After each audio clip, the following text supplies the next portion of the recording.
the first to know Nsem-Pii TV.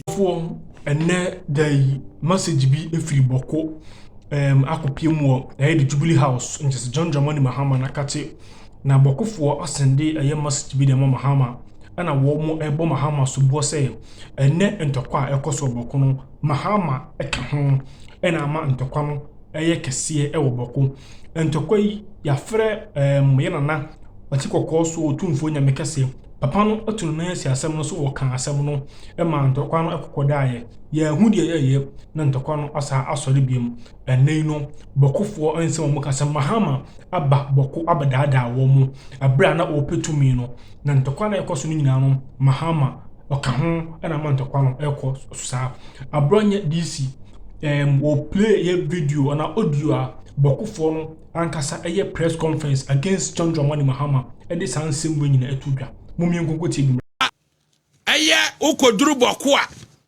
bɔhya ahodo a NDC hyeye edi ma wo mo party ma efa bɔko crisis ensem o mo kan ye efa ye wura ba omia ho ensem o mo kan ye efa MPP ho NDC fo enne President Mahama na kan ye upese ohu nipa ni true character give him power producer boss voice no ne mfa nka bɔko asem upese ohu nipa ni true character give him power nipa bia no upese ohu ni true character give him power and President Mahama was shown the true character e de akire bɔkofo true character give him power. They say, if you want to know a person's true character, give him power. If you want to know a person's true character, give him power. They say, if you want to know a person's true character, give him power. If you want to know a person's true character, give him power. They say, if you want to know a person's true character, give him power. If you want to know a person's true character, give him power. Voice, you know, and the press conference, the kusasi for more boko. 6 constituencies where NDC executives or who say President John Dramani Mahama in NDC ebedada omo edit momo de time edi ma MPP e momo de time edi ma mamprusi fo womo ma kosase fo hu say MPP na mpe o masem womo ma kosase fo hu say MPP na ma ho no we womo na e kan say bossa mo share womo say mo ba Mubama Sundiabano and ne woman NDC executives from the 6 constituencies. I wabokun in Patamuno. Woman say woman da or muna. And net dear crowd your munia who tom. Na MPP was one crown. I must na MPP ne kumo mono. Sana MPP ye. Way and ya ordrania ya number bio. NDC constituency executives from the 6 constituencies in the Kusau area. Waboko ne mpatam enyo obi na kwose omo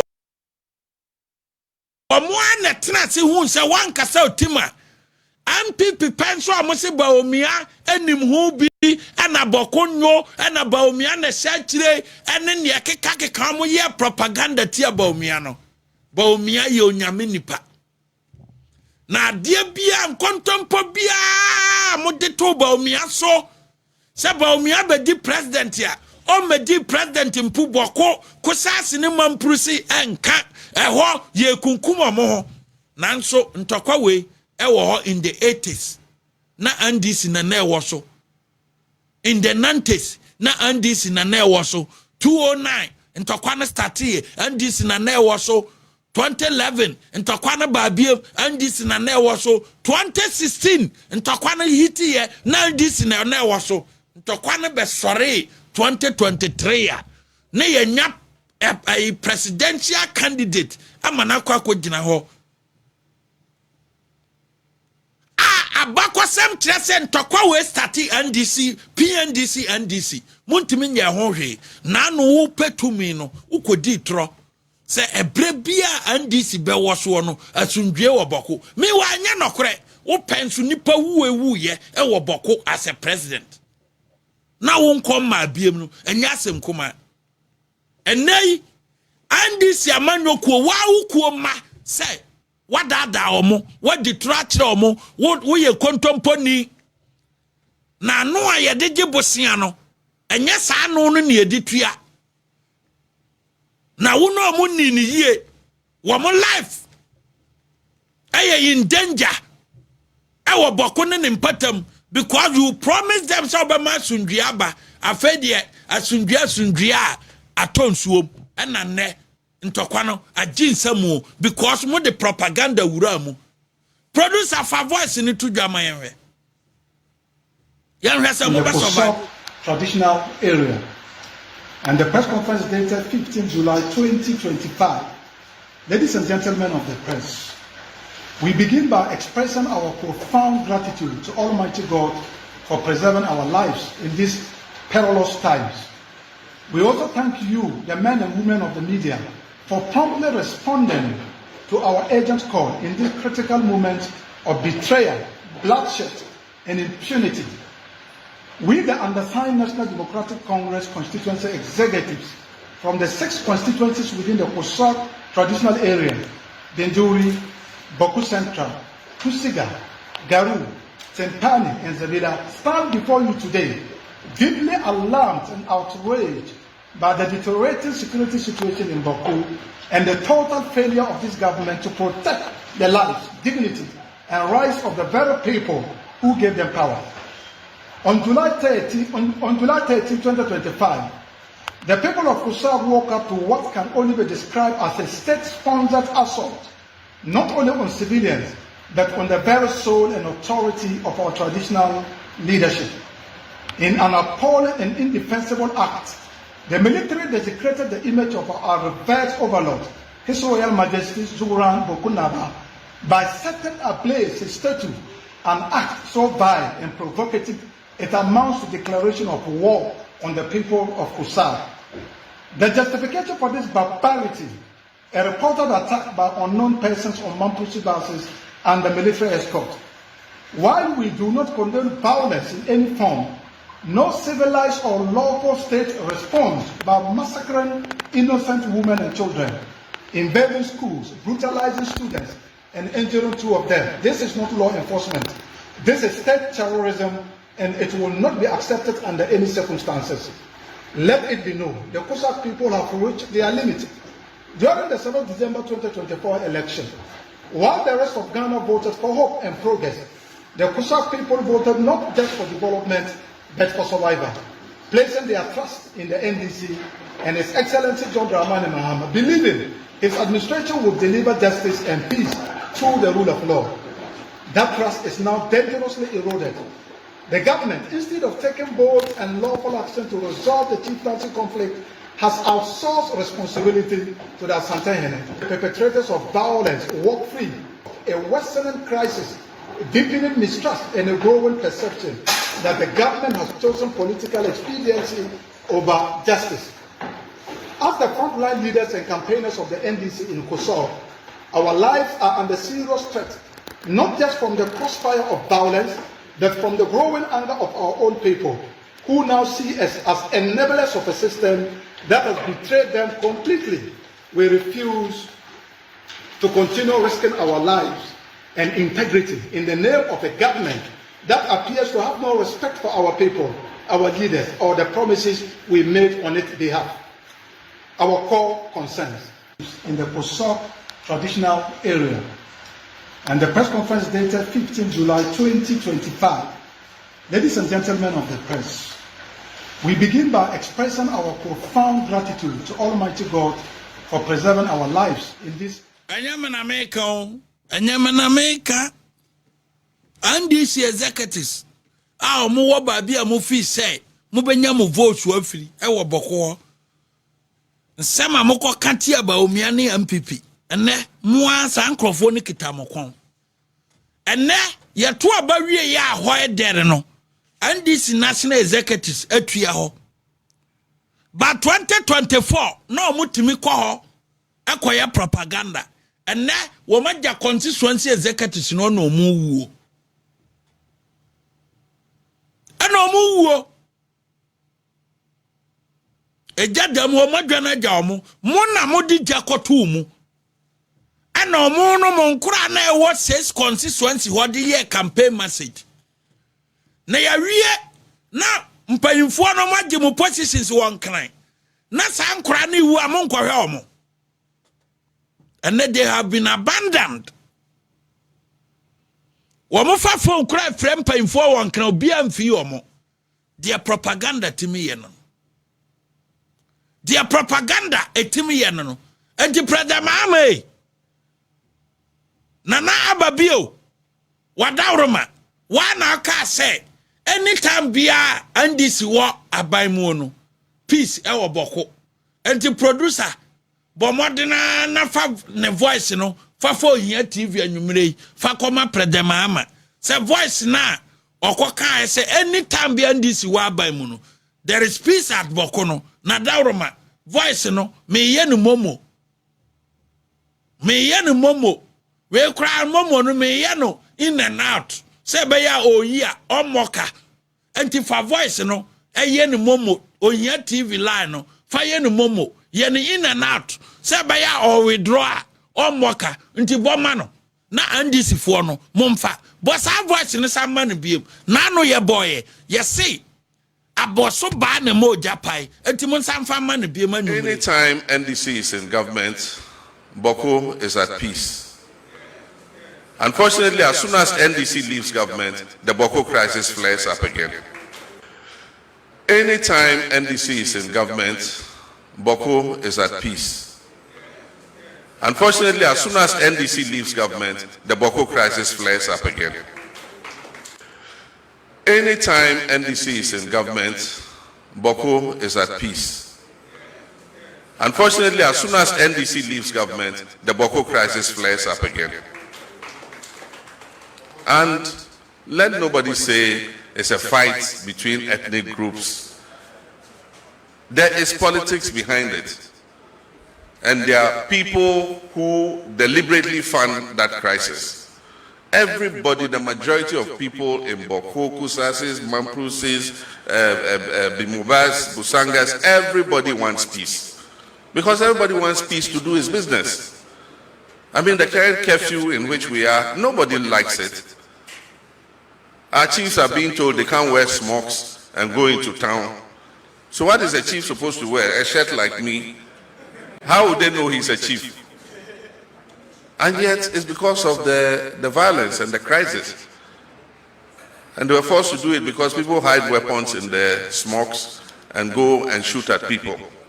But I can assure you that peace is our priority. When NDC comes, and I didn't say if, I said when NDC comes, we're going to prioritize Bawku's peace so that peace will return to Bawku. And people can go about their business and look after. When you feel now about the amount, tell me my voice in the momo, now my in and out. Bosh out the kosher bo I Bawku for no. Na 7 months in you. Kusau traditional area and him for ewo nyina no epeso mbesi akra wo dodge no wadawroma maye ni momo e di amount wo yi a wo moka because me discan bi ayre aka ho sana mo so galanse mu 2014 o form inter ministerial committee on galamsey fight 2013 ana motiye interministerial committee on galamsey fight eduru 2014-2015 no ana President Mahama wow ba bontin say your government cannot continue with the galamsey fight no yes enti wow sin tokwa we de untimi enti watwam enne ne babia galamsey edo man Ghana duru no the next 5 years e ho na mbo hu say o man no say we are in danger the next 5 years ana Ghana fo mabunu ene galamsey areas ni nyina be hu say na nado danko akofo ado mo be pa kwanya say mo be ko e di achew pa e di akwa panyin no na ye too late na kofo ado de say nyame adom Ni enyame bɛyɛ nipa no wayɛ no no. Ni enyame bɛyɛ no enipa bia wa asase so si esi nyame nhyira. Si esi nyame bɔ oba wiase no di nhyira ma wa. Ni enyame bɛyɛ nipa no wayɛ akofo ado no. MP 12 years, minister 8 years, president 8 years, and today MBM. What do you na mom e kompapa na naba omia government this woman so say let's protect our water bodies, let's protect our environment. Na NDC sorry aye na NDC at the propaganda wuramu in all the mining areas ema MPP ehun beye hi ema omum pese ombeti MPP nka no enne obia wantimi enne galamsey no Musimu be declare state of emergency now. Sam George voice no producer me dini nyina ama. Musi state emergency now, emergency. State of emergency now. Mube declare. And nay galamsey na ayem atadiem. Galamsey na asem atadiem pacha. Because now no me be mam alarm say ya catch the NDC for no so omunye galamsey no number stop galamsey 2027 time aye kwa abato no ma heda yire fight num say be ya Ghana fo be hu say NDC is doing something about galamsey dia mo be ye bia ye catch them say 2028 mo be bragu mo be theater mo be coffee. No matter what the situation MPP wom 2028 and this mobatiato because a trobia mudi ye biano Ghana fobe humu by 2026 be kwa wiye no moni maguase enu ntina mon crofo ni bi afriase from properties left and right and this stations host for and if they be to that more from properties nyafu because party no any future and now state of emergency ya mo kan wasem yi no adane galamsey state of emergency no mo se mo ba mo be declare no and now enye state of emergency biem a state of all for galamsey and then the state of emergency a state for all for a state of all for galamsey but voice in my ear continue this fight and we will continue on this struggle. Stop galamsey now. President Akufo-Addo, stop galamsey now.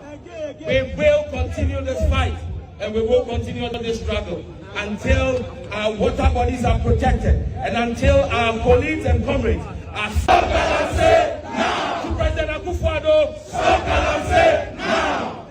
We will continue this fight and we will continue on this struggle until our water bodies are protected and until our colleagues and comrades are stop galamsey now. President Akufo-Addo, stop galamsey now. We will continue this fight and we will continue on this struggle until our water bodies are protected and until our colleagues and comrades are stop galamsey now. President Akufo-Addo, stop galamsey now. We will continue this fight and we will continue on this struggle until our water bodies are protected and until our colleagues and comrades are stop galamsey now. President Akufo-Addo, stop galamsey now. Yate say they say galamsey no mon stop on now mo be stop on tomorrow. Now NDC won't stop galamsey now but omo de ko tomorrow. Masem mobo and na NDC gu foresim President Nanado Danko Akufo-Addo drip machines producer me the video bi ma o nora drip machine yato publication ba bonten Ghana web wa publish drip machines ya na nado atɔ a yɛde bɛsom wɔ man no saa drip machine no ɛwɔ forest mu a yɛde yɛ galamsey gidi ɔman Ghana akɔtɔ drip machines a ensuo yi totɔ yi yɛde ba bɛtwitwa kwa millions of Ghana cedis ana na nado abanya mo so yɛ kɔfo abanya mo so mo wiɛ sika saa ban ne timi boaboa sika no ekoto drip machines and that drip machine no and this chief executive for atimasi some machines no ade akwa ade awura forest eye galamsey President Kokoduru Western region I will stop galamsey drip machines na wo forest mu wa wo mo de ye galamsey wa ntima nka ho asem and no one said that be the usual rhetoric. I will stop galamsey. Continue. Nanadu muso ya kromfo. MPP for ya kromfo. And so MPP to me boa sikano ekoto drip machines. And next drip machines no mudia wura forest mu. At the year galamsey discussion mu bottom according to Ghana Web publication. Sources Ghana Web and the Diababa Tuja drip machines or mindful titis kase yakwanye yakoto machines yamfa mesie yakwano and DC appointees DC chief executives for MPP aban MPP for na mo se yakromfo no not a single MPP member. And yeah, at the drip machine kura kosa nsuo. Mo buy ne drip machines. Matwa pete wa forest. Ana mo de ye mo galamsey. Obia so nka ho asem. Yenkwate a. Yesi ya twere letter. Ediko Iyoko Attorney General. Say Iyoko fo nhwehwem na NDC akasifuo mienu national organizer ene